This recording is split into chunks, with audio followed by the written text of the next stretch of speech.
This is my podcast number 4. Today I'm excited to introduce someone very special, my dear friend Supriya. Supriya is someone I connected with little later in life, but the depth of our bond feels like we have known each other forever. Our friendship grew naturally through a shared love for spirituality. We were introduced through a common friend, a connection to Baba, and a deep understanding of each other's thought process. Supriya has always been a quiet but powerful force of encouragement in my life, especially as I step into these new beginnings with the podcast. She's an ardent listener and she actually encourages me. She gives me the comments, she takes the time. That's what a true friend is, I feel. She reminds me how people can meet at different stages of life, yet find a common thread that feels distant. Our conversations about life, faith, and connection are effortless and real, and I'm grateful to have her cheering from the sidelines. Please welcome Supriya. Thank you for being on our podcast. Thank you for your time. I'll actually Thank thank you you. at the end also, but I'm thanking you for your time. Now. Thank you, Madhu, for having me. Yes, it's been a pleasure listening and watching all three podcasts you have done so far. Younger ladies for sure, so a lot of different experience. But yeah, I'm here and we can start. We could start. Okay, so I've known you for a few years only now. There must have been so much to you before we met. And we always meet in a broader setting with more friends at an event, at a park, at a satsang, at a birthday function. But then it is very hard for us to actually sit and talk to one on one. I feel that these are the conversations when we sit, when we talk to each other like this on 101. You get to know a larger picture because I have to catch up to you because I have not met you 20 years or 30 years back in my life. I want to speed that up and I want to know more about you. And Okay. then this journey, I want you to pour your heart out and to anybody listening to you, just like my other podcast guests whom you've known so much personally now. I want you to be an inspiration or your life journey, whatever it is. Uh, Okay. so you can bring that on. So we want to know about your early life and your foundation. Can you tell us a little about your childhood, where you grew up, and where you shared early on? Okay. So thank you so much for having me. That's like a obviously professional kind of a reply. I grew up mainly in Pune, Maharashtra. I have very loving and caring parents who were 100%, 200% supportive of whatever I did in my life. I have an elder brother, which I am really close to, a really close bond, just two of us. The rest of my extended family also is in Pune. Um, I have lived in Bombay for some time and here and there because my father used to work for state bank. So few places the transfers used to happen. But most chunk part of my life, I grew up in Pune. I have done my engineering from Pune. And after I got married in India, I had my first kid in India. And we came here when she was like baby, like a 10-month-old baby, and we landed in Bay Area and just left California since then. So we have been here since 1997. Wow. So Yep. you have moved directly from, I feel like sometimes when we say you've moved from near an ocean to again to an ocean. I think there's a connect for some people that we have always Pune, Pune doesn't have ocean. Pune Bombay, doesn't have Bombay, that. does. Bombay, Bombay has ocean. Yeah, Bombay, that's why I really like. If anybody asks me mountains or beach. beach, I'm like beach. I want because we never had it, so I Yeah. have a fascination for beach. Yeah. Oh, But now we have like a 45 minutes drive. We have beach, so I'm glad. yeah, very true, very true. I have talked to other people who have stayed inland of India and they have never been to a beach. And when I ask them that have they ever had, they have not even had seafood. I know we are vegetarians, but they have not even had seafood. They would say that no, no, we didn't even see a fish. Inland, I said, South India or North India or East or West, it is so diverse in Mm. cultures. we always feel that like how would it be so different? Growing up, we thought that um, we segregated a lot. So I wanted to even talk to you about the cultural differences which are and how you grew up, like like what is the surroundings you grew up with, what were your like basic, like what you have imbibed from your parents, and oh, this is how we do some stuff, this is our like generational stuff which we have, which we've been doing for ages, and this is how we live. Do you have something about that which you want to share, which you have heard from your grandparents or even before them? Oh, okay. So something I can share from my mom and her dad. Like my mom grew up in city called Satara, which is close to Pune, and that's where we have Sajjangarh, where Ramdas Swami has his samadhi. So my mom grew up there, and my grandfather was a big believer in Ramdas Swami. So every year my mama has a Hanuman Jayanti, and then we had a kind of a ritual, like every year we used to go for Hanuman Jayanti, which for us it comes in April. So that is a big memory of me, and that's what my mom also follows now. She reads Das Bodh, which is like a granth written by Ramdas Swami. So she literally knows all of it and reads it every single day. And I think that's the connection I had growing up, memory wise, or anything which comes from the generation things. Where my dad's side, like I have a lot of like four uncles and two aunts, but since it was a bigger family, there is something like Ganpati and all that typically happens at like eldest son. His house is supposedly, but one of my middle uncle used to have it, and every year we try to go there also for Gauri and Ganpati as much as possible. My mom still goes sometimes because now it's at my cousin's place, so things change. But yeah, those are the main things.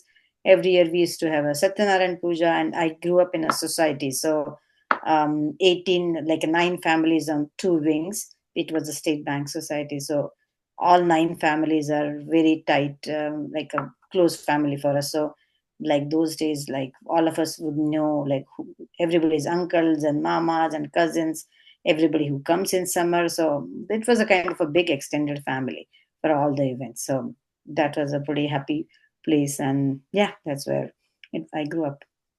That's so nice to hear because uh, once you live in that kind of an environment, it's like, do you think that is what is missing when we are raising our kids here in a nuclear setting, that they miss out on all those connections which actually shaped our, upbringing and how we grew up? So what would you think? I would say what helped me, especially where kids were younger, like Anant was younger and Gayatri, we lived in a apartment complex. So that was like, especially we live close by to her middle school and elementary school. The cul-de-sac and the Indian population, literally all eight of us were all Indian families. So we literally had Diwali Rangoli in between our courtyards, and we shared sweets, and we had all the firecrackers and everything. That 6 years in that complex actually was a chunk of like when the kids were younger. They have good memories. We have good photos. Everybody's little like wearing chunidar and all those stuff. And like that's when my neighbor was a Telugu, my front lady was a Marwadi. Then another neighbor was like a Tamil. So we used to share the food and who makes what, and like traditions and what you guys do in the morning, what everybody does. Some people do choti Diwali, some people do normal Diwali, Lakshmi Pujan. So that different cultures we get to see, and that was really great to like my kids also would see now that who does what on Diwali or like other Tyohar like which we don't celebrate but other people celebrate. That was I think they had a good experience. And I won't say everything is different in India because everybody does the same Tewar at the same time. Yeah. But since we choose to come here, I think at least living in Bay Area, they know what happens to Gudi Padwa. Like, I don't know whether Gayatri would tell me. I still remembers what do we do. But at least some rituals, whatever I have been doing, like Gudi Padwa, I have a Gudi in the backyard, and that's uh, that's whatever we can get here, like we have done it. So it's, yeah, it is different, but since we have come here by choice, we have been working here whatever we have. And the way it goes, the food wise, we pretty much get everything since long time. Like Me too. it's not like we missed on a lot. Whatever we missed on, we typically were allowed to bring it here, and we made it a part of our life anyway. So yeah, there are pros and cons. And Yeah, I think, like especially my kids were very fortunate to have great neighbors who the kids are still friends with, and me, so I'm more friends with all of them. So very true. yeah, yeah, That's how we've made friends when we moved here. The first in Indian family who came across, you just go, you shed all your inhibitions that if I say hi, what would they think? It was nothing of that sort. You yeah, just go and you say hi, and then you call them for chai to your house, and then the yes, friendship, those small budding friendships started, and then your kids became friends, and then your younger siblings became friends, and you all went to the same school, and you met them yeah, every day for a walk, and the connections just built. There yeah, was like I think we were also very, when you start these friendships in very early stages of your life, uh, they're very organic, and yeah, you don't have any pretenses or um, I feel like there's no give and take. It's very like it's done in a very natural way. You're yeah, also yeah, looking for a friendship, and they're also looking for uh, yeah, like ghar se dur kind of an atmosphere that. So I know that friends have become our family more than our family, absolutely, and we yes, share everything with them, and they stand yes, by our side, and they can be our 2 a.m. friends, and yeah. they vouch for you, they stand up for you. Yeah, there are Yeah. there are sisters. Like all of us are sisters. Like literally, we share. I don't have a sister, so my friends are like, yeah, yeah, pretty much. There are a few people I call every day. Like even a 5 minutes call, we just say, "How are you doing?" and that's about it. Or like sometimes from the phone call or the tone, you realize that okay, something is not right. So yeah, and people do talk, and then yeah, we can be great support system for each other because we are away from it, and none of us have siblings here too, which we can rely on emotionally also. And it's hard to go like talk to sibling who is very far away, and you make them worry, and then like how much support apart from emotional they can give. So sometimes like you mature that way and like try to handle either with your friends here or like take care of a situation by yourself. Yeah, Very true. That's what the saying is very true. Show me your friends and I tell you who you are. So I am 100% sure if this is me, then it is all shaped by 8 of my friends who are, yeah. I have learned small things from And them. the eighth one which was added. Yeah, I know we have like I know the WhatsApp groups are we have like very nice names. Oceans 11, Oceans 8. I know I know that's a completely different story how we evolved with Instagrams and WhatsApps and groups and stuff which we didn't have before. Yep. So Sorry.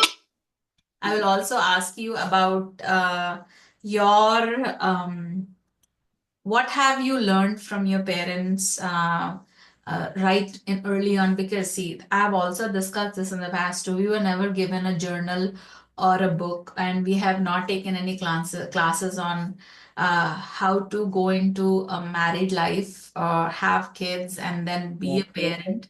So, and when I talk to my mom, they also say the same thing that I just went in blind. I did not know what I was getting into.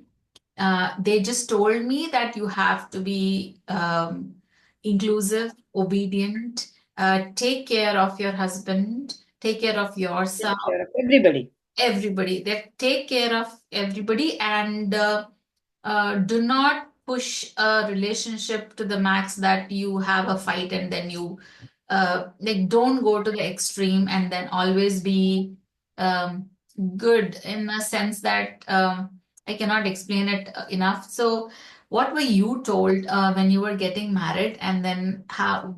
how did you go into the relationship with like what were your thoughts when you were getting married? That's a loaded question. Yeah, what I was told, I think like you just have to be uh, kind of make it work, right? You just this is marriage is adjustment, so you'll be going to different families, so make sure that you understand that family, take care of that family. That's your first kind of a house.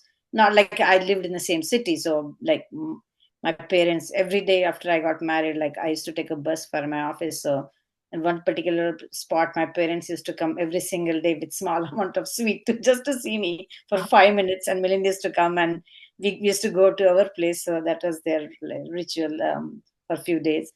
Um, yeah, yeah. It's like how I my parents. Very simple. You would say comes from a literally very simplistic background, and my parents are both are big givers. Like everybody from our relatives, everybody will just show up at any time, and my mom would be happy to serve them dinner no matter what time it is. And everybody, she won't go to people's house like that much. Like she was like a homebound kind of a person. She invited everybody, all my friends, like who stayed with me and at my house, like all the activities to happen in my house. All the society activity will be happening in my house. My brother is also same way. He will just like gather a lot of people and have everything in his house. He likes to have people in his house. And we used to have one nani ji, and my brother would hide her slippers or chappals so that she won't leave the house. So he wanted like everybody to be in our house. So because mom was very much like taking care of everybody's needs and very welcoming to everyone. My father is very quiet as compared to mom when it comes to that, but he never objected. He doesn't object to anything. I was like, I would say like 200%. I was like princess, whatever I said. Like so far, he has done every single thing for me. Never a said "Ki, no to no, you can't do that, or no, you can't get it. Yeah, so that's for like very not really kind of a that time actually rich and poor was not like our in our thoughts. Like In I had rich parents friends, but I never not thought in like, oh, they are qualities, like I can't have it. Like all of us were like just mingling happy. with each other and like happy. And like first of all, our society was bank society, so everybody that same bank level we were there. Yeah. Neighbors were different, but all school families different. But even if we had money, like everybody would pretty much buy the same kind of clothes, go same places. People who were maybe little more richer will go for more trips or like movies or yeah. But it was not that rich and poor kind of a friendship those days. So yeah, when I got married, yeah, this was a simple. We lived in Pune only. We got married in Pune and lived in Pune. And I also went to very simple, same kind of family structure, just a different cooking style or things like that. But Millen knew pretty much everything more than me in cooking, honestly. So he taught me initial things. Yeah. So, what would you say that you were looking in a spouse when they brought an alliance for you? And then, see, because I'm asking you this is our kids are different. Like, there is a generational gap, definitely. Mm-hmm, So, mm-hmm, the stuff which we were looking in a spouse and like the thoughts which we had that a spouse would be like this, and there is a generational gap on how our kids think uh-huh. what their partner should be and how their partner should be. I wanted to bring out the difference of like what our thought process was like 20, 30 years ago. Right. So, what were you looking in a spouse? And then, and the first 1 year of anybody's wedding is there's a lot of nice stuff. Everybody is, both of you are nice to each other. Like I feel that the first year is always like that. And then what would you like slowly see that, oh, you adjusted to each other? Like what were your qualities which he adjusted? What was his qualities which you adjusted?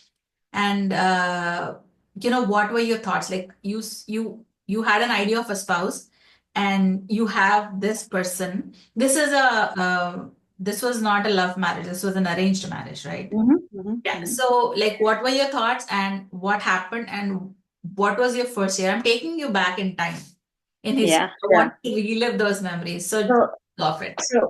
when I graduated engineering, like my obviously the parents wanted me to get married, and I was like, no, no, no, I need to work for a year.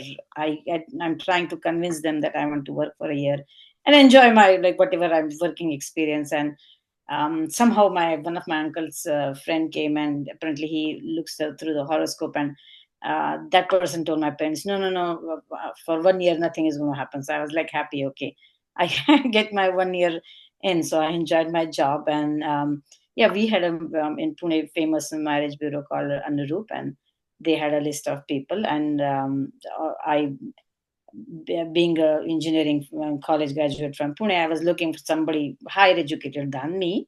So Milind used to work there in Pune in TCS, and through that matrimonial site, like we met at his place. He had a flat in Pune. We had a flat in Pune too.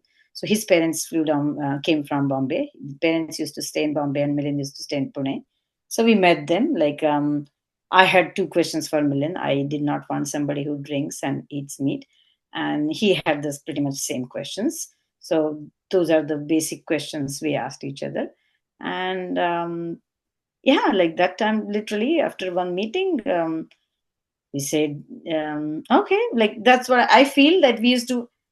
I feel there was some click at that time. Like since yours is a love marriage, you wouldn't know that, but like that is different. But I think at some point you feel like okay, you can live with this person, and I guess apart from that, like literally, there's no talk from any of my cousins like sitting me down. This happens after marriage, or nobody has told me, like apart from the so-called school education, the zero knowledge of like what happens after a marriage. That is bad. I'm pretty sure like now everything is changed, and the communication and the information is given is way too much, maybe for both boys and girls. The whole, maybe not curiosity, but whole the experience and everything is different for them, which was for us is a big deal at that time. The way you're saying, like you first year you try to be nice to each other. So way I say, like I did not know cooking much, and both of us used to take a dabba before we left for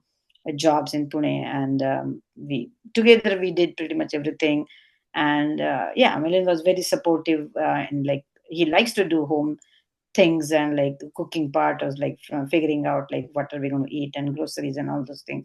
He was very much into household things also, so that helped when both of us were working.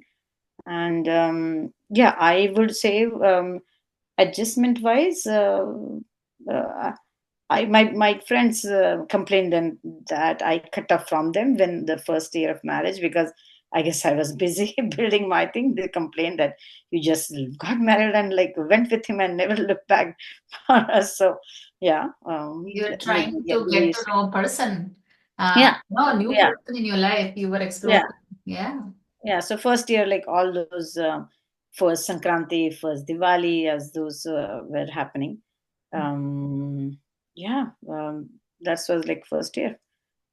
That's true. That's nice. I know. I can feel that. Okay, it is kind of the same thing for most of the people. They can actually relate to you. So then we'll move on from the married part to when you have kids. So how was the experience stepping into motherhood for you? Do you have something? Was it a like regular pregnancy? Everything was all like textbook style, and you just have the same thing. So I know everybody has different stories, right? So I just wanted to bring in that. How was your Yeah. experience into stepping into motherhood? Oh, Gayatri was a breech baby. So for the doctor has told me that you have to have a C-section because it's a breech baby. So that time I'm like, okay, it's going to be operation, and she said like everything it's going to be. Obviously I was scared, but I think like you just go through it. First few days or something, like I was very used to get very scared when she started crying, and my mom was always there. My nanny was there, my mom was there, Then my brother would also come. What happened? Like one day she had some colicky, and the doctor used to be like our doctor, family doctor used to be like a three buildings down. So 11 o'clock, my brother took Gayatri, and the doctor just put some drops, and like, she's just a colicky baby. Come on, like while coming at 11 o'clock. But I used to be scared. Like, okay, what do I do now? Right. But yeah, I obviously you have to learn what you learn, and I picked her up. Three months old Gayatri and me, we moved to Singapore because Millen was in Singapore. Millen already moved to Singapore when I was pregnant. So But did I he see her when she was born, or she didn't see her? no, he was not there. He was not there. He was He not came. there for your pregnancy. Okay. No, he was not there. He was Delivery. not there for delivery. He came on the 12th day, when on ninth day or something, because 12th days we have the naming ceremony, like the official naming ceremony. I think happened after some days, but yeah, that's when he came and he went back. And then when Gayatri was 3, I flew to Singapore with her. That was like Gayatri's first flight, my first, no, yeah, my first international flight.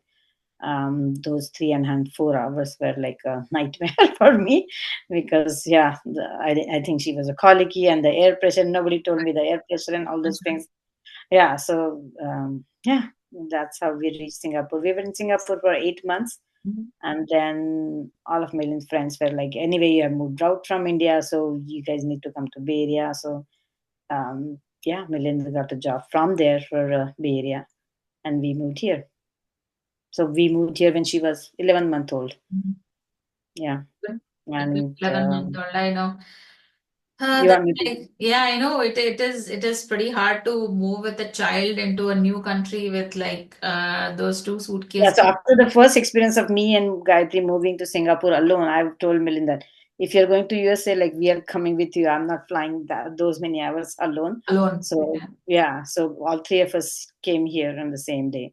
Mhm. Yeah. So I know. I think when we were younger, I think even though we were scared of something, but there's always that excitement of seeing a new place, Yeah. and experience new things in life. And we were more enthusiastic and embracing of new opportunities.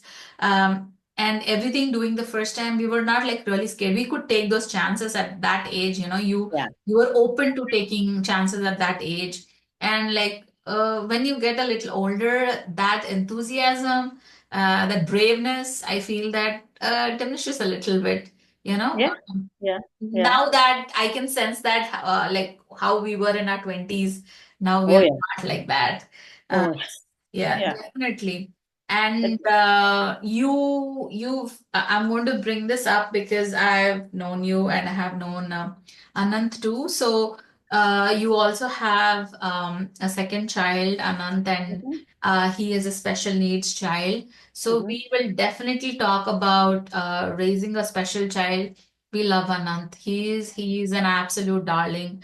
So I would want you to give us the details of like how was it going to like having another child, and like having what was your strength, what was your vulnerability? Can you share if that is okay with you?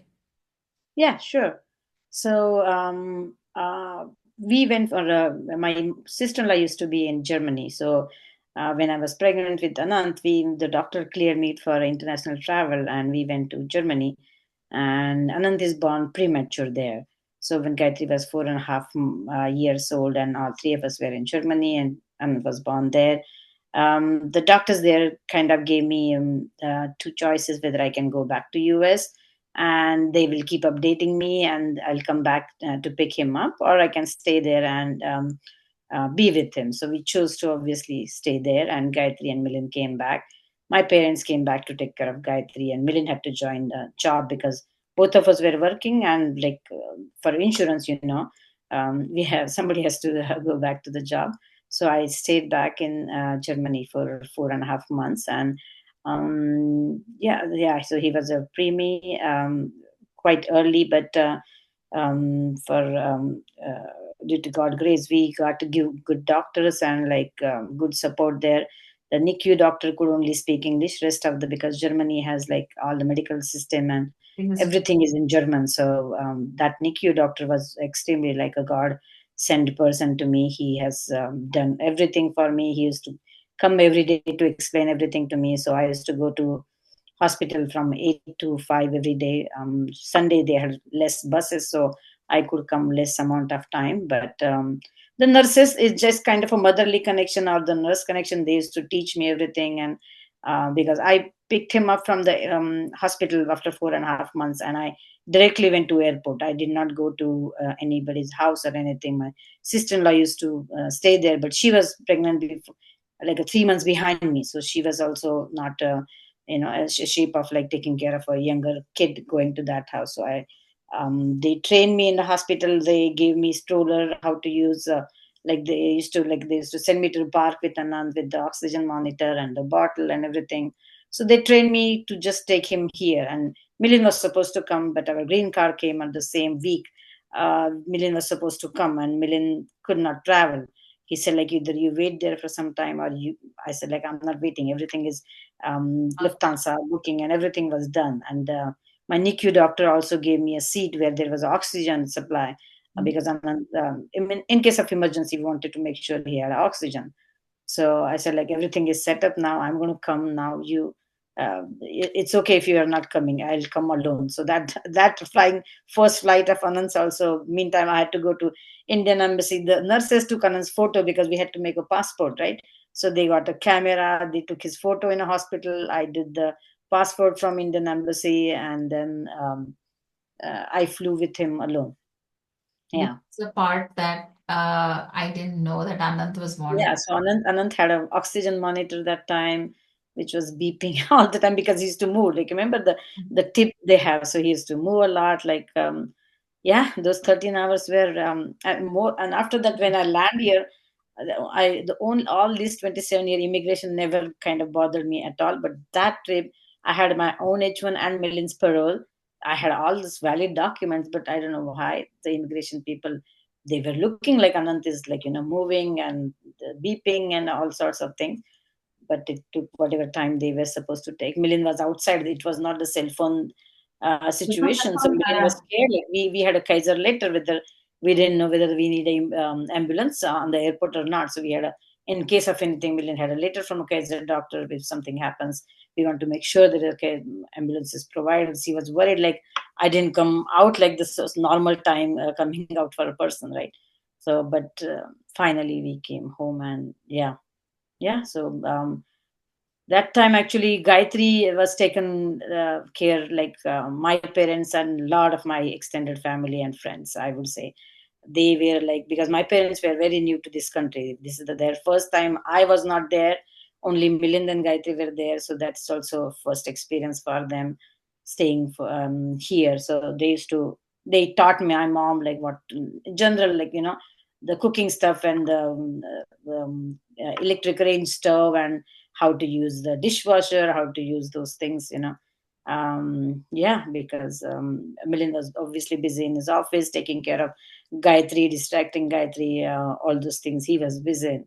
So yeah, but my friends were like, obviously those are like my friends for that long, and they know me that long, and yeah, Yeah, your that's what I strength would and say. your pillars. I know, I think Yes, yeah. God gives us a lot of, like, there's testing time, and then we are young. These things are thrust upon us sometimes, and then it is actually somebody just puts you don't know how to swim, and you just put in an ocean Mhm. directly, and you just stay afloat.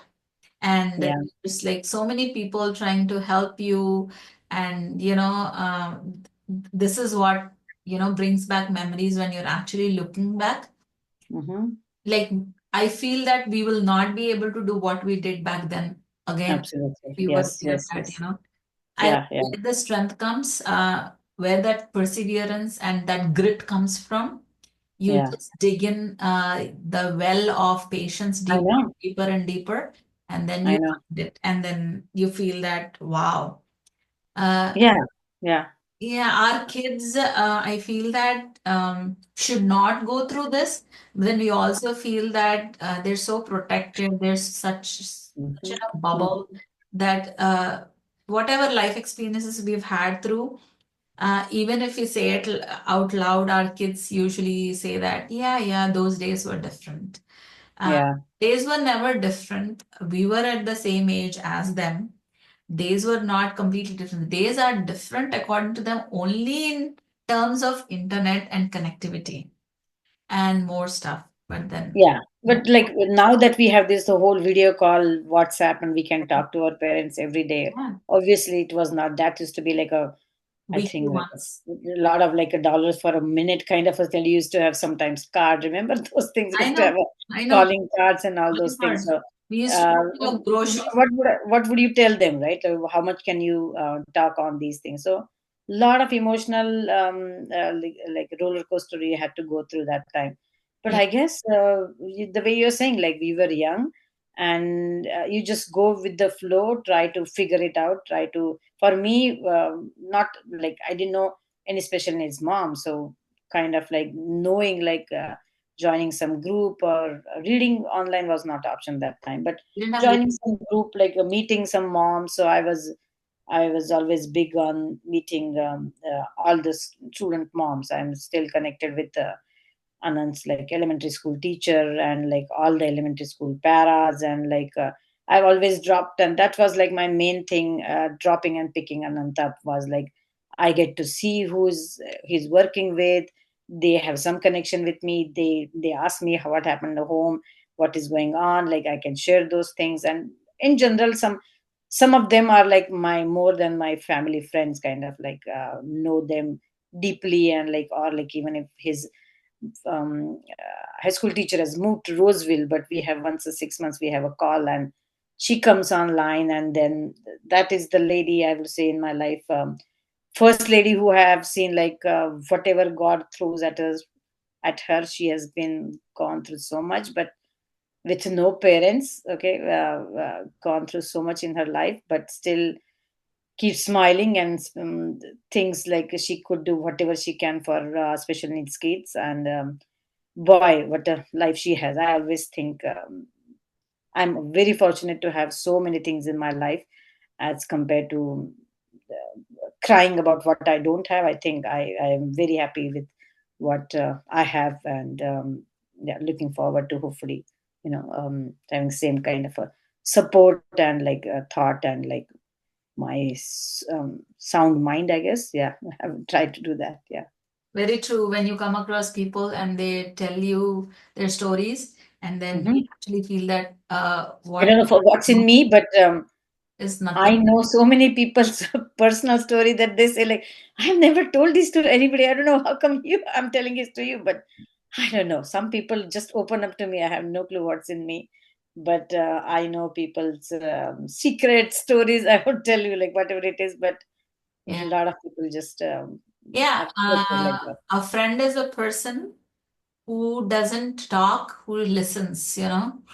Mhm. I always feel that I talk too much, and I always feel that I should be listening, not talking. So a true friend is a person who's listening, not talking. So I'm glad that you must be a good listener, Supriya. That's why you are a good friend. People, there's always these connections. I always believe in energy, and then whatever happens, and people come out to you, they talk to you. Today is Yeah, an aha moment that when you're telling me that we have all the more reason to actually smile. So be happy, be smiling. Uh, I like sometimes when I come across people that whatever is going to happen in the future or what they don't have, they're fretting about it and said, be thankful about like what you have in life already. yeah, yeah. You count your blessings, you know? That I have always told my friends. Like we used to go for a walk after dinner. All this, um, because I come across so many special needs mom and kids. Um, I feel I'm so fortunate to not to have any touch wood anything happening with on a daily basis. It's like uh, whatever population I have seen, it's like you don't know what the day is going to be for them, for you, the whole family. And if you're working, then let's see how that goes. So it's very different. Like you, people who have special kids or like who don't have special kids have expectation from their kids that this should happen, that should happen from life, or from their kids. In general, in Bay Area, there is a lot of competition of like where kids are going for a college. Now the competition is like, okay, who is working where, who is making money, who's in a startup, who is getting married. It's a Very big true. discussion and big questions. Everybody is Very true. asking around, like everything next, right? What is Next the one. next? What What is is the next? What's next for not really competition, but curiosity, I would say. When they were in middle school, high school, there were people like who wouldn't tell like, oh, this class, that class. But yeah, now it's more maybe of a curiosity, and that's a society, or like just a community we are in. So just, I you? guess, just weather it, like try to be positive for yourself, for the family, and know that whatever you have is good, and value it. Yeah. Very true, very true. I'll tell you the smallest story is like why I have started working for special needs children because I thought that I was not working, and then as soon as I got my EAD, I went into the first thing which you see is your child's school, right? So I started with my child's school volunteering at the school, and then slowly I came to know that there's these kinds of options which are available that we can actually work. So I go to the district and sign up, and then the first school I go to, and the first child I meet, that was maybe 20 years ago, was Anand. And yes, I went, Oh, my first day on the job was McAuliffe. Uh, did and you met him there? yes, I've Oh, told even you this you. before, and Oh, Miss Betty. first job, yes. And then the first job, I was brand new. I just get a call because I was subbing, and I get a call, and I was very enthusiastic about, oh, I'm going to get like the first job. I'm going to go work. It was like a subbing. So I go to a school, and it's McAuliffe, and then I go, and then the school was like the class especially was all special needs child. This was my first introduction to Sweet. special needs Yeah. children. And then I saw Anant there when he was maybe 5 or 6 years old, maybe max. And then Oh, I yeah. meet her maybe after 15 years, and then I see Anant, and then the memory comes back that this was the child who I met on my first job so many Oh, years I ago. actually did not know this. Yeah, so today is we are learning. That's what it happens Everything when about you're each other. working on one. So and then this is what happened, and because I worked with them for, I worked here for 5 years and Seattle 1 year. So 6 years I have worked. So I know the empathy, and I'm telling you, Supriya, when I used to go to work and then come back to my children. I used to thank God. I used to actually, like, only, and I am so grateful for the teachers and for the volunteers and the substitutes, whoever work there. They're trying to give a break to the parent. I'm being on the other side of the fence.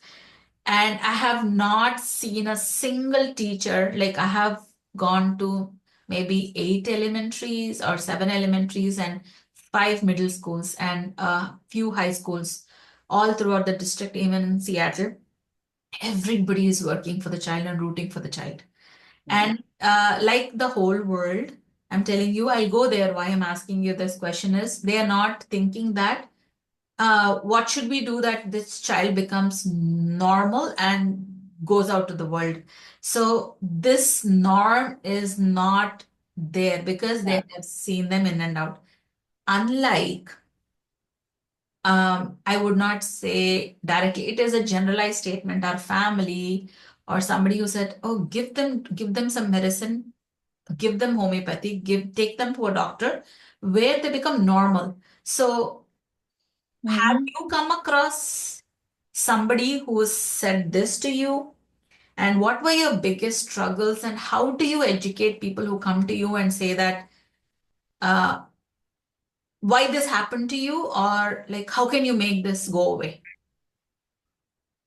Hmm. Oh, yeah. I have come across people.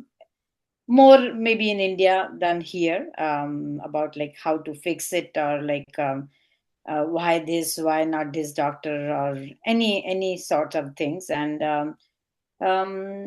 advices is like giving advice in India is definitely um, everybody's business. But I have been always open about even taking Anant, or taking him everywhere. So where it's very different when Indian community, when they see a special needs child.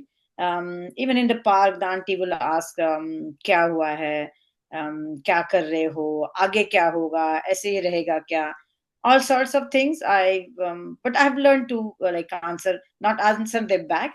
I would say like, हाँ चल रहा है, like we're trying. Yeah, he's responding. Yeah, he's doing this and that. I'm trying to see things which are positive in him and trying to communicate that, because people who have seen him grow up in front of their eyes, even in India and here I don't think anybody has come across and said, okay, um, people will ask like, okay, now that he's adult, what will be the adult program, will he ever go a job, or will he live alone? If people who don't know like ask these questions.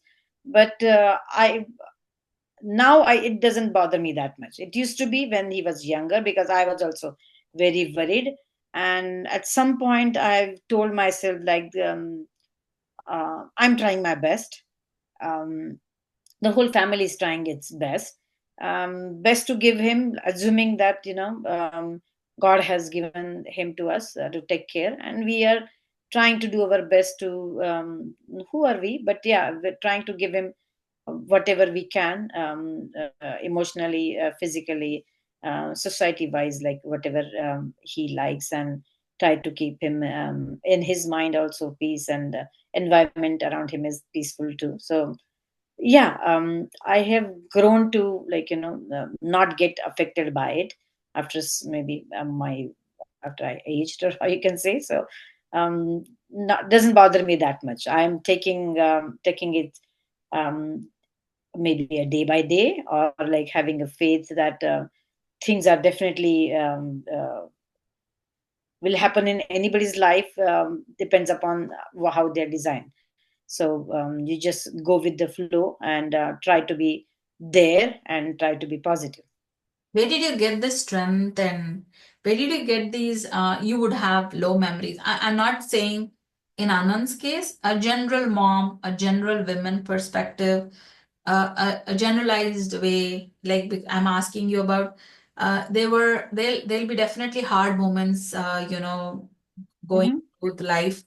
So where do you pull your strength from? Like whom do you look to for strength? Where do you derive it from? I trying to be more, in a way, not really say, I can't say spiritual as such, but trying to give control to divine, or like to say like, okay, I'm doing my best, rest is in your hand. I'm no way, I'm like, 1% is also not there, but trying to do more of a listening, the way you listening to more things, to different people, and getting motivation from there also. And then I'm always drawn to the positive people, like I have a neighbor who's 83 and she lives alone. And I always tell all my friends that last few years I've been spending time with her, because her husband was in hospice. Then I take used to take her there, because the whatever the county has, that that VTA takes long time and used to Yeah. be. So I had a pact with her that I'll take you on that particular day to meet him. Then I'll hang around in Target and I'll bring her back. So until like 3 years back, I didn't even know that lady exists in that house, honestly.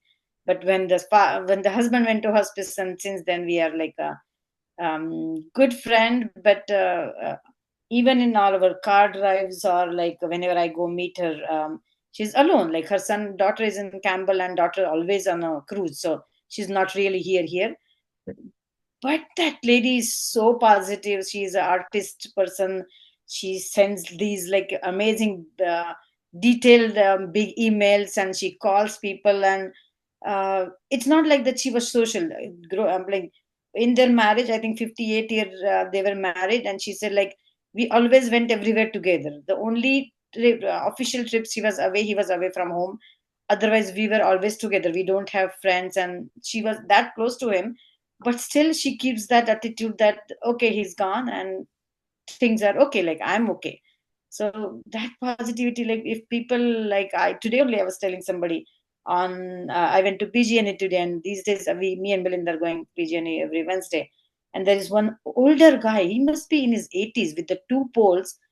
He is like, I think by the time we reach 10:30, he's coming down with, looks like his eldest daughter or something, but with two poles the guy is coming down, and I'm like thinking, oh, should I go to PGD or not? Next time I'm going to stop that person, ask him how old are you. That definitely gives you, get his picture and put it on the wall. Even the day I Wish. think like, I don't want It to go doesn't for a hike, inspire like you, what will, right? yeah, Yeah, yeah, that should absolutely. be, that should be the motivation. So yeah, I think so. I think I definitely get strength from all these people I come across.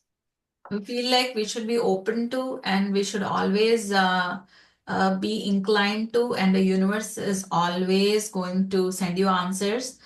Where there can't be a mom, or there can't be, like, I feel that my person is my Baba. So if he is not there around, he will actually show you a person through which you will get your answer from.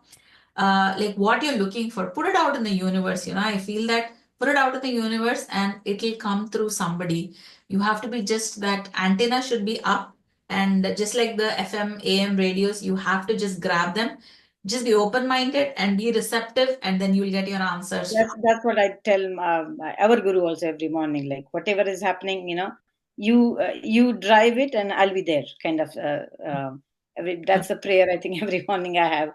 Like this is, I always say this is my wish, but then again, it's like in your hands. I Yeah, think that's because what they say they like you, until you ask. I think that's what they say. Right? Until you ask, how would they hear you? that's what So they tell you. yeah, yeah, Definitely. Yeah, you can. So it's always, I tell my kids too, you will get something, but I always wish for them to give them this if it is good for them and if they deserve it, and if they'll benefit from it. Don't do it because they're asking for it. mm, mm, So you never true. know what you're asking for is good for you or not. Yeah, You should true. always, yeah. So give that something which you deserve, or it will be beneficial. Always, like, something doesn't happen, I always say maybe in 6 months or a year, you'll know something, that this was not meant to be, or this was not supposed to be good for you. That's why it Yeah. never happened to you. That's how everybody, see, everybody you touch around, you ask them how they got here, how we Mm, met, or how our friends met. They always have a story, and we all have a common thread, and we all ended at one place. yeah. A reason True. for it. There must be a Yeah. reason for it. True. True. True. Yeah, Yeah. very true. So I want you to actually, we'll move from the kids subject after this. I promise you, we're going to the next stage. You have to give your two piece, like you have to give your advice and your 2 points, your 2 cents advice, like, to parents of the younger generation who are raising kids now, and they're worried about, they're in elementary school or middle school, they're worried about which courses they're going to take in high school, where are they going to end up in college, which college they have to go to, which essays they have to write to, how much, how many AP courses they have to take to, and then what will happen, which job will they get into. Can you give them your 2 cents? Because you've raised a child in Cupertino School District, which Mm-hmm. is pretty hard. And I wanted to give advice on how to raise a teenager. What were your struggles? All of this, all up, out. Okay. That's the time of a Facebook came. Okay, so that was a big deal when she was in a high school. Everybody, oh, does she have a Facebook? Did you give a Facebook to them? Do you have a password of a Facebook? And I did have a password for her for a year when she got a Facebook, and I has to check her chat and all that. And I will say, you can't use this word like a S word and this word and that. Obviously she was using in a high school, and she said like everybody says that you're Yeah. the only one who says like I can. I'm like, that's the we don't talk that way at home. Where do you get these things? Obviously she got it from the high school, right? So that's the high school story. And high school definitely is competitive. The only thing I would mostly say is um, pressure them, but not like this person is doing that, that person is doing that, why can't you do that?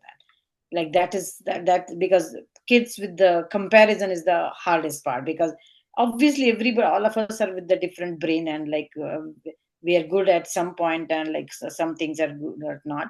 When literally when we bought the house, why we came to Cupertino, because there was Monta Vista and Lindbrook. But the stories I have heard, like I knew Gayatri is not the person who would only study. Gayatri would obviously need some kind of a sports or like a extracurricular activity. Only studying will not happen through her, and she'll get frustrated. So we were like, okay, Cupertino was kind of in the middle, and Homestead and Fremont were later. But we were like, okay, we will buy where like we think like she will be more suitable, and she can continue with the friend circle, because the Lawson people came to Cupertino also.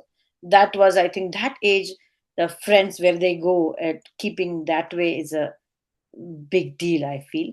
But that's just the big deal until high school. Gayatri is not that close with any of her high school friends, honestly. She is more clinged on to her Berkeley group. The roommates she stayed with, the seven of them, right, in a one suite. So that they are very close to each other, and they are different. And I think Gayatri, because maybe she lived in Cupertino and Bay Area that much, she is definitely more of different cultural friends she has now. She doesn't have that many Indian friends, to be honest. And now that she's in Montana, there are barely any Indians. So that personality is different. She's outspoken and all that. So that's why that worked out better.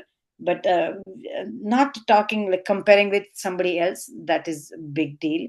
Um, I know all parents and everybody, just whenever we used to meet, it's like how many APs and all that. So that topic, I have stopped myself. Like after Gayatri went to college, and I went through the whole college, the choosing of a college and all the hoopla about it. After that, every single friend I have told, like on 1st May, you tell where they're going. Yeah. I don't even ask, like I won't even ask you like where are they applying, where are they getting rejects and all those things, why are you considering this, why are you considering that. Like on 1st May, you let me know where they're going, and I'll be happy about it, because that is a big deal, because everybody keeps asking, okay, aya kya. And that is Good. too much. And already they have a Facebook group, right? The seniors have Facebook group. They used to keep on posting there where they are going and all those things. So already the peer pressure is too much for these kids. And I have seen, as compared to my daughter, as I have seen like your kids, like who are talking to, right? Like all of them are like so close to each other, and that 5 years is such a huge difference, that there is a whatever I've seen, their stress level is really high. And every few years now, the kids are stressed about different thing. And now there is a competition where there is a Kuman, and there is a English classes. It's like happening in India now. You have so many classes outside your high school, that people are taking essay, people are taking counselor. Before that, that was a big deal, counselor. And we were like, Milind was like, no, we can decide whatever we want to do. The counselor and all doesn't help. Like Milind and Gayatri did go to, they they won something like, I think, what was that, there was some agency, they won one counseling free session with them. And like Milind was like, I Good. knew about colleges than him. Like, and we kind of know how our kids are. um, uh, I would say uh, getting a top college sometimes become problematic, because it's very competitive also. So do kids need to enjoy college or not, that's a different topic.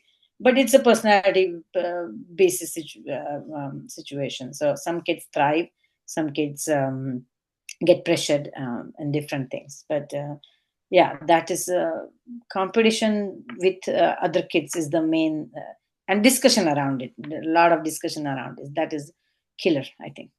So what And did that sometimes you? happen in front of the kids, so kids draw conclusion, okay, this is my parents expectation, and okay, if I don't get it, or they are like, our kids are like, really having high expectation from themselves. Like, Yeah. I need to get an A and I'll do whatever for it. And thankfully, Touchwood Gayatri was not like that. She was okay with getting B's, and we were also okay. Like that. That's not the end of the world now to have like throughout A and all that. She was definitely not, and we knew that she will be up and down here and there because she was busy in other extracurricular activities, kind of. So So because like Gayatri went to Berkeley and there's like this attached stigma around like, oh my God, like, okay, I'll give you an instance is like there's always like, yeah, definitely in 11th grade you write the essays and December you put it in January, you put the colleges in. And then February or March, these colleges start sending out emails or they post on their website who's gotten into what college. So kids are already going through a lot of ups and downs about they'll have a favorite college, they'll have a favorite subject or like major they want to get into. So a lot of factors depend on a lot of stuff. Uh, it is not similar to India. I would definitely say that because you write, yeah, I am not undermining them. It is very, very hard to get into an IIT. You have to write these NEET exams for medicine, some JEE. There are different exams for different stuff. Very competitive stuff, very competitive stuff. Our education system is completely different, not undermining it. Kids have to go through academics and sports, and they have to yeah, put in A volunteer. and they have to volunteer and they have to be good in sports. And then it's not that everybody does swimming. If you write about swimming, it's not going to get you anywhere. If you do Yeah, Arangetram, they have to have NGO. They have to you have their know, arangetram done. All that sorts. they have been capped, guys. Like whatever we did 20 years back, they've Mhm. all been done. Now Yeah, parents are looking for something to do differently. Like you have to go on these world trips. And the only funny thing, the whole thing, when your child doesn't have experiences, I saw it on Modern Family and I still repeat. My son was like, "What essay do I write, mom?" So I showed him this episode where in Modern Family, the daughter says that I don't have any experiences, mom. What should I write? I don't have hardships. So she takes her on top of a mountain. She leaves her there without a yeah, yeah. I've seen with that. her, and she comes up and says, the Right. trip you make down is going to be your essay topic. So I kept teasing my son that if you don't have an essay topic, tell me. I'm going to take you to a mountaintop and leave you there. You can come home and that can be your essay. So Yeah, I know these things exist and everybody wants to get into Berkeley or Stanford. That's yeah, the East Coast craze. UCLA, the percentage is that there's only 1% yeah, acceptance rate, 1.2% acceptance rate. My child didn't get into this. Yeah, like let's concentrate on simpler things of life. That your yeah. child is well, your child is talking and in good health, Yes, and yeah, they're enjoying their life. They're not taking stress over anything. They're not like I have to bring this up. They're not going through depression. And when we come across different kids, from our own school district that they have gone to the Golden Gate Bridge and then so there are so many stories when we come across and then like, we have to keep constantly telling our kids that this is not the end of the life. There's so much life left. There's yeah, so much yeah. to do. There's so much. This is not the only college which is left. There are thousands and thousands of colleges at the end of the day. But I think the way we also you must be at that age that it you we are put in a parent quota. You don't know what is like that. They have so Yeah. much to talk to each other and the peers where everybody goes and what they are going to do. Mhm. After 4 years, I think nobody remembers what you did and like where you went to once you're in a job. Nobody Yeah, cares, so nobody cares. honestly. But Yeah. that's the age. I think that's the age that like you really need to be within your friends also like have a communication and like see where you are going and be supportive of each other. But yeah, Yeah, but sometimes like parents, especially Asian parents, like they look for the internship also. Now they look for the job also. Now some people are looking for the kids. Parents don't know, but kids don't know, but parents are like looking for the boy or a girl for them. And like one of my hiking buddy was telling me that her nephew, sister is trying for her nephew, and whatever relationship or whatever horoscope match they come, like the parents are like, yeah, yeah, yeah, we want to marry, and the girl doesn't even know that like this is what is happening, and then they come, oh Neil, she's young and that she's not ready yet. So still parents are like not giving up, setting them up for like everything. Everything is so Yeah. much spoon fed, and just made Yeah. tailor made for them. Tailor made for the kids, right? We are trying to do Yeah, everything for the kids. everything for them. Yeah. Like our Yeah. parents were like, my parents were like, didn't even know half the time where I went, what I did. They just knew I have a good friends because I they was used to saying. come home. I Yeah. study. I don't think my father has ever asked me my grades Yeah, ever. my dad didn't sometimes know which grade I was in. So he had You are the only called me child. up on the TV, and then I said I have exams, and I said which exams were there. So he kind of didn't know that I had like, and then my mom was so keen on, as soon as my exams were done, the next day come in, the kabadi wala comes and she wants to get rid of all the yearly stuff so that the new books can come in. So it was very hard for me to explain that I might need to go into that textbook and refer to it for my next class. It's Oh, very hard to get into it. So she just wanted to give away. That's why when I go home, I have no childhood clothes or memories or books. Nothing have been saved. She is like, yeah, she's yeah, the yeah. But non-holder. that was not that was not the thing, like saving Yeah. books. I only thing I have is my engineering last what do you To call it, write your project. autographs book or something like No, that. no, project. Now we didn't take each other's autographs. Nothing. We don't even have a. We have a couple of pictures from our class, and for whatever reason, some first year engineering trip, I have photos, and like last year, I all the girls were come to my last year came to my place for the party, and that's the only picture we have. Like we never took that many pictures, also. So um, it Glad was a that different. Yeah, Yeah. glad that we are reconnecting, as again the trend has started off like reconnecting and then meeting the friends again. So okay, let's delve into this, that how has your partnership with your spouse evolved through all these ups and downs? How many years have been you've been married for now? 30 Uh, th- 30. 30 years? Look, no, you are not asking me. You have to tell me how many years. 30. This May will be 30. Okay. So Oh, we are May done is 30. tomorrow, girl. May is tomorrow. Maze, yeah, yeah, yeah. Tomorrow. So you'll be, oh, happy 30th anniversary.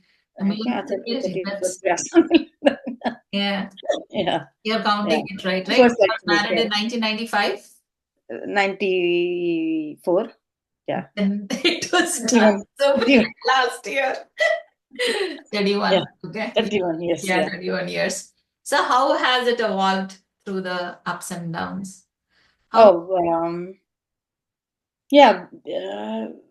I would say like we were like both trying to figure out when we came to this country, trying to figure out since Milind had a job, and I thought like, okay, I need to work, and then Milind, I took a courses in Oholoni, and yeah, so it was like because we come here just two of us, like with the kid, like it's always a kind of a teamwork. We only had one car, so Milind will do the grocery together, and everything used to be like a take the classes or Gayatri together. Then I joined Olani College where I used to take bus, and then we moved closer to college. So we moved to Milpitas, and then again, Milan was big on that time. Like he's very, you can say,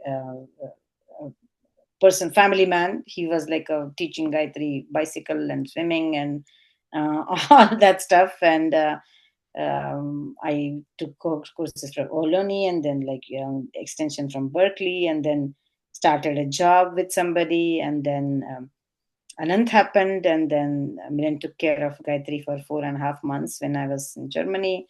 So he's been like an extremely supportive husband, and for kids for sure, a family person. He loves to teach, though Gayatri is not that keen on it, but he used to teach Gayatri. Yeah, we've been doing pretty much taking care of Anand together. You have seen us. Big So yeah, time. yeah, very supportive husband lately. I've been last 5 years. I've been going to India for alone trips. Also, that was my major threshold, like that, because he was very Anand was very attached to me, and I was like, what, I need to get some other than me, like taking care Yeah. of Anand.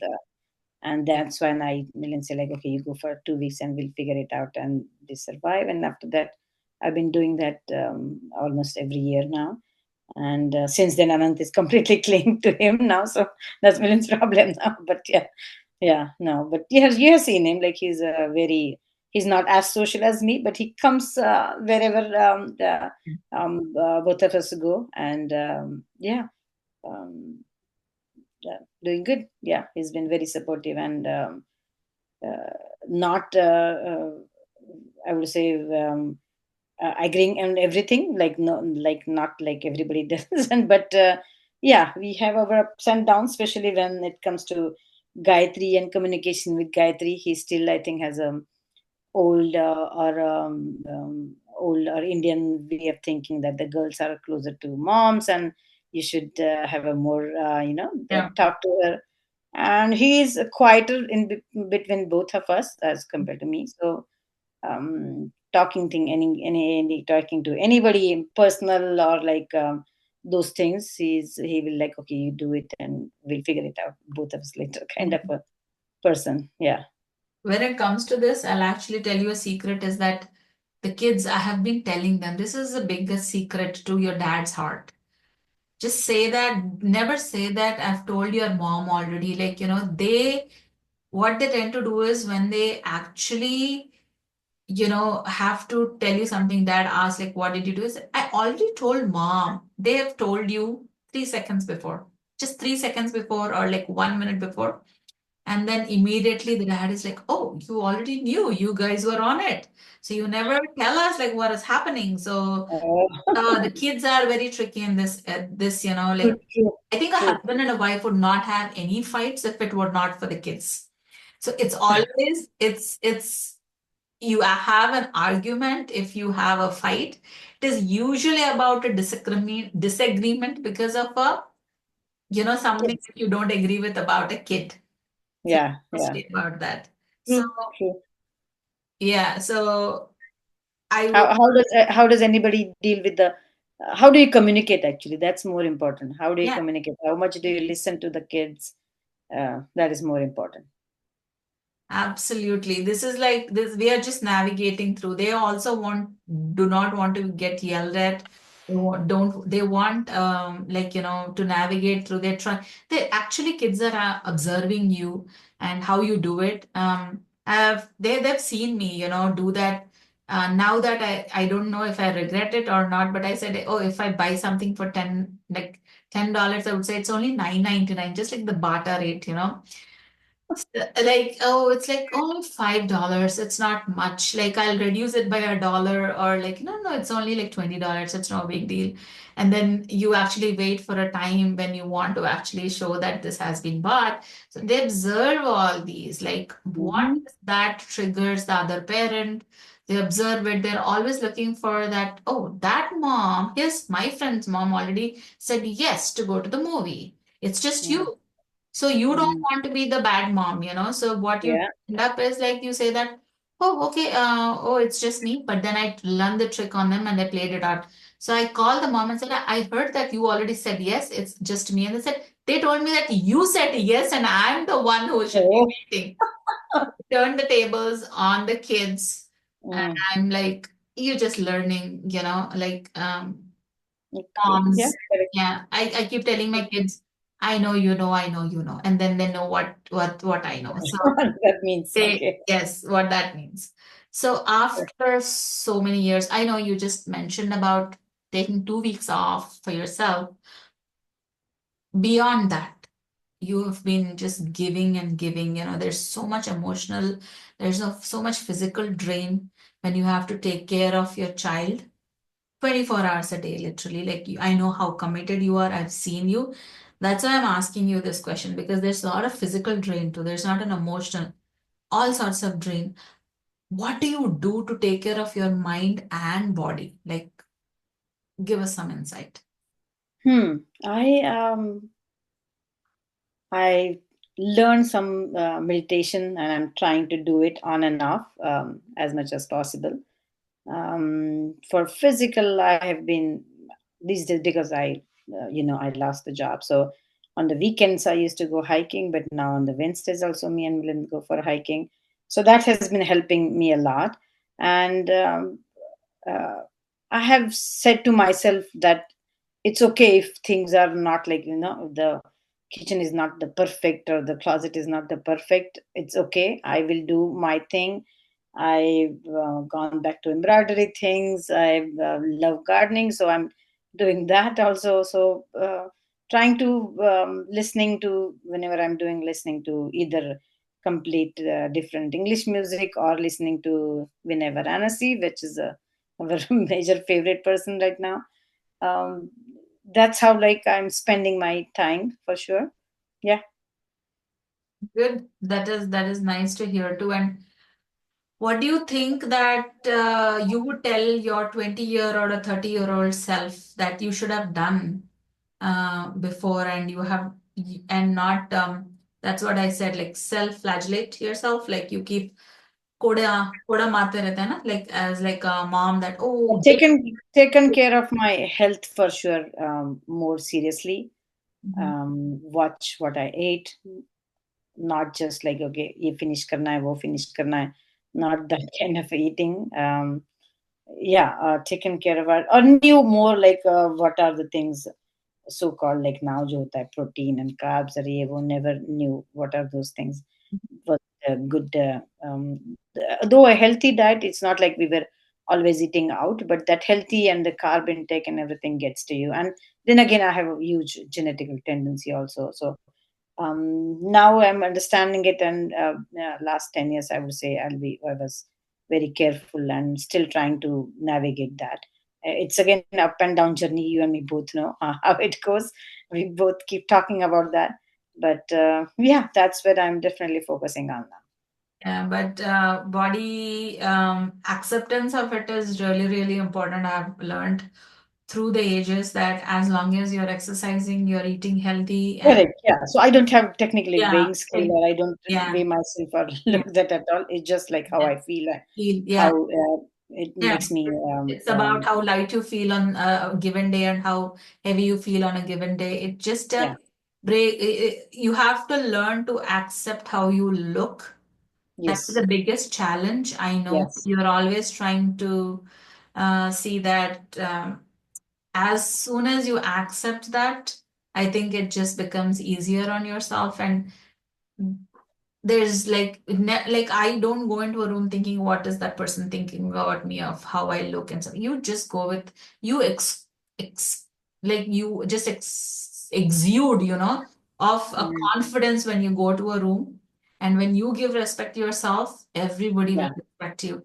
First, you True. True. have to respect. I know you can make jokes on yourself, but not at the expense of like undermining you or Mhm. like not giving respect to yourself. Give respect to yourself. Sure. Yeah. Yeah. Makes Always, sense. like, treat others as you want to be treated. That's what, like, that's very true. So you and me, this is for you and me. That's what we talk about this. That's what I wanted to say, that like, by Yeah. saying this, I'm actually saying aloud to myself to Myself. hear this.